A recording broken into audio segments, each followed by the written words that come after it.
अकोल्याच्या जिल्हा स्त्री रुग्णालयात कंत्राटी कर्मचाऱ्यांचे वेतन 4 महिन्यांपासून थकीत असल्याने रुग्णालयाची सेवा ठप्प झाली आहे। पगार न मिळाल्याने कर्मचाऱ्यांनी आमरण उपोषण सुरू केलं असून प्रशासनाने तातडीने दखल घ्यावी अशी मागणी होत आहे। अकोल्याच्या जिल्हा स्त्री रुग्णालयात आयसीयू आणि विविध विभागात कार्यरत कंत्राटी कर्मचारी गेल्या 4 महिन्यांपासून वेतनाविना काम करत आहेत। कंत्राटदार सारथी कंपनीकडून पगार न मिळाल्याने उदरनिर्वाहाचा प्रश्न गंभीर झाला आहे। पगाराबाबत विचारणा केली असता कंत्राटदार फोनही उचलत नसल्याचा आरोप कर्मचाऱ्यांनी केला आहे। 4 महिन्यांचे मानधन तात्काळ देण्यात यावे आणि एनएचएम मध्ये समावेश करावा अशी मागणी करत कर्मचाऱ्यांनी जिल्हाधिकाऱ्यांना निवेदन दिले आहे। मात्र तोडगा न निघाल्याने गेल्या 2 दिवसांपासून आमरण उपोषण सुरू करण्यात आलं आहे। यामुळे शासकीय रुग्णसेवेवर परिणाम होत आहे। दरम्यान राष्ट्रवादी काँग्रेस शरद पवार पक्षाचे राज्य प्रवक्ता फयाज मिर्झा यांनी शासनाच्या भूमिकेवर तीव्र नाराजी व्यक्त केली असून 2 दिवसात प्रश्न सुटला नाही तर आंदोलनाचा इशारा दिला आहे।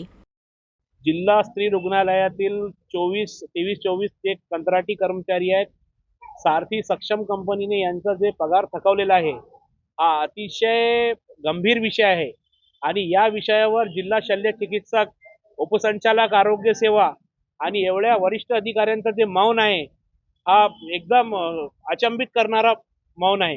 एवढ्या कर्मचाऱ्यांचा जे पगार 3-3, 4-4 महिन्यापासून थकवलेला आहे, काही महिला आहेत, काही पुरुष आहेत, हे फार मोठी चूक प्रशासनाची आम्हाला दिसून येते आणि यामुळेच मी म्हणतो की जे सरळ सेवा भरतीमध्ये भ्रष्टाचार या लोकांनी केलेला आहे, तत्कालीन उपसंचालकांनी केलेला आहे, तो लपवण्याकरिता 3-3 अधिकाऱ्यांचा जे बळी घेतलेला आहे।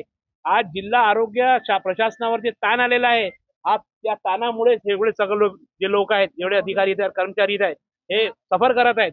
10-10 वर्षापासून हे लोक कंत्राटवर आहेत आणि प्रशासनाने थोडी यांची जबाबदारी घ्यायला पाहिजे। ज्या कंत्राटदाराची कंपनी आहे, ज्या कंत्राटदाराच्या कंपनी मार्फत यांचं वेतन थकलेलं आहे त्याचा कंत्राट रद्द करावा, तसेच त्याच्यावर गुन्हे दाखल व्हावे।